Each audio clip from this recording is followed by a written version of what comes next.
Hello, guys and gals. This is the algorithm rabbit hole. Happy New Year, fine people. Did you set a good goal for yourself yet this year? Put it in the comments if you did. I wish you much success in 2023. Okay, so YouTube put this video in front of me today and I took the bait. Apparently, this is a new podcast. Maybe it's not new. I'm just out of the loop. Not uncommon. But it's with B.Simone and her best friend. I'm only slightly familiar with B.Simone and even less with the guests they had on. But after watching it, I had to go down the rabbit hole. I'm going to focus on this young lady, Chrisean Rock. This video was hard to watch for a number of reasons. To name a few, 1, this girl could barely sit still. 2, the host didn't seem equipped to wrangle her energy. And 3, the topics brought up in the discussion were really sad to me. I know some of you watching may know Chrisean, but I don't. So I traveled down this rabbit hole to learn a bit about her first. So let me share that, and then I'll share my thoughts on this podcast episode. So Chrisean was raised by her mother in Baltimore, Maryland, or was it Baltimore? With her 11 siblings. She said that she did not meet her father until age 7 due to his incarceration. At some point, her parents battled with drug addiction and she witnessed extreme violence between the pair. She experienced a pretty complicated life, moving around a lot as a child. When she was 9, she lost her home and continued to attend school while living in a car.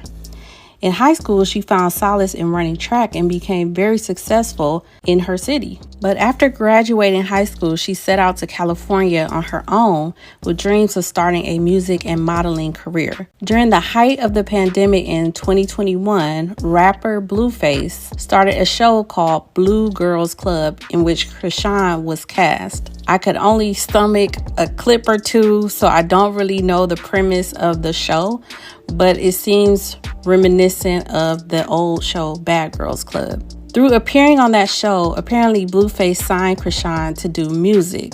At some point, they became romantically involved.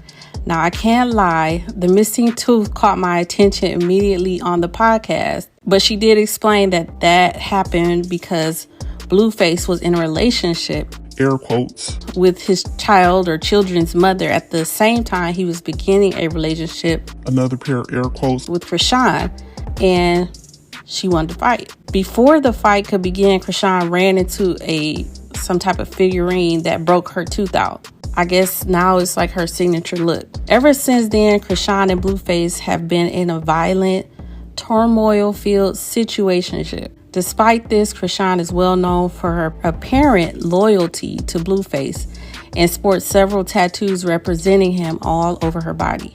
Okay, now back to this podcast. It starts off with them asking her if she was pregnant, and her response was basically she didn't know, but if she was, this time she's keeping it. All right. Okay. It was hard to pay attention to a lot of it, but there was a part where she started to speak on her parents who are still in Maryland. She described them as if she was the parent and she was responsible for taking care of them. To me, clearly they're still struggling with addiction. The mere discussion nearly brought her to tears, and that really tore me up. Just watching her mannerisms throughout the podcast and listening to her logic when she described things just made me see the hurt little girl she is masking. She then went on to speak more about her dysfunctional relationship with Blueface, the similar strained relationships they have with their families individually, her belief in him changing, her spirituality, and her hopes for marriage to him in the future. She said that he is the only thing that has never left her. Ouch. Now, I'm only on the outside looking in, but this to me screams trauma bond. What I took from watching this was this young lady is only 22 years old and has a lot of work to do to heal herself before thinking about marrying anybody, let alone Blueface. He's only 25 years old and needs to do the same based on what I saw while traveling down this rabbit hole. Her experiences as a child are still affecting her. Childhood should be a time of security, being protected and loved. Having stability and knowing you are protected by your parents and other adults allows you to form solid and safe relationships later in life. This is ideal. However, unfortunately, many children don't get that experience fully.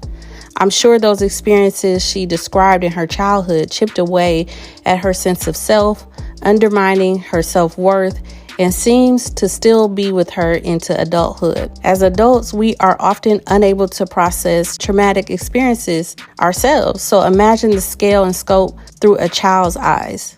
Them trying to process the nuances of those experiences, trying to filter through what's happening without the prism of education, socialization, and life experiences adults have can really be challenging. Oftentimes, kids blame themselves for things that are happening because they have no other point of reference as to why these events are occurring. Now, I know this is not all people who've had rough childhoods.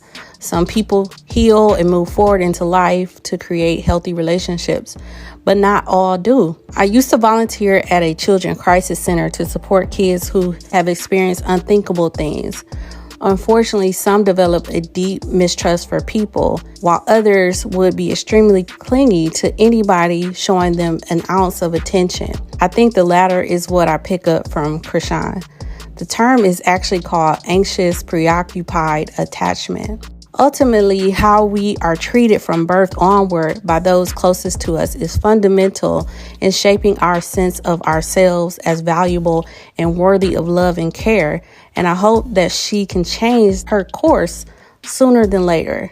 I mean, we all deserve healthy love. And I hope she gets that. Being 22, she is very young. I mean, the brain doesn't even fully develop until a certain age, around like 26. So she has time, but hopefully she does not get stuck in this ever revolving roller coaster of dysfunction. Anyway, guys, let me get out of this rabbit hole before I drop a tear. If you like this content, please click the like button. And if you want to see more, please subscribe. I'd love to have you. Until next time, guys and gals, take care of yourself and have a wonderful day.